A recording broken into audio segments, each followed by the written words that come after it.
राष्ट्रहित टाइम्स, राष्ट्रहितासाठी समर्पित news channel.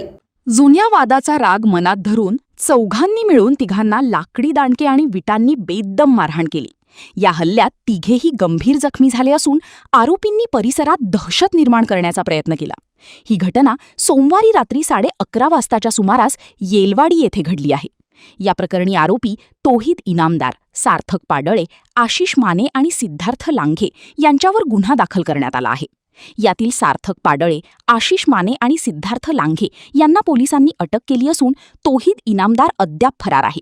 याबाबत एका तरुणाने मंगळवारी दिनांक 12 मे रोजी याबाबत दक्षिण माहुळुंगे MIDC पोलीस ठाण्यात फिर्याद दिली आहे। पोलिसांनी दिलेल्या माहितीनुसार आकाश ढेरेंगे याचा आरोपी प्रशांत जाधव याच्याशी किरकोळ वाद झाला होता। याच रागातून 11 मे रोजी रात्री 11:30च्या सुमारास हॉटेल इंद्रायणी समोरील मोकळ्या जागेत आरोपींनी फिर्यादी आकाश ढेरेंगे आणि प्रसाद म्हस्के यांना अडवून मारहाण केली।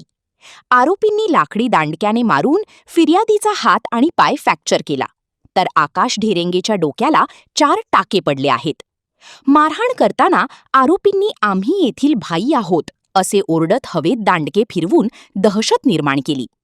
महाळुंगे MIDC पोलीस ठाण्यातील पोलीस उपनिरीक्षक जायभाये या प्रकरणाचा तपास करत आहेत।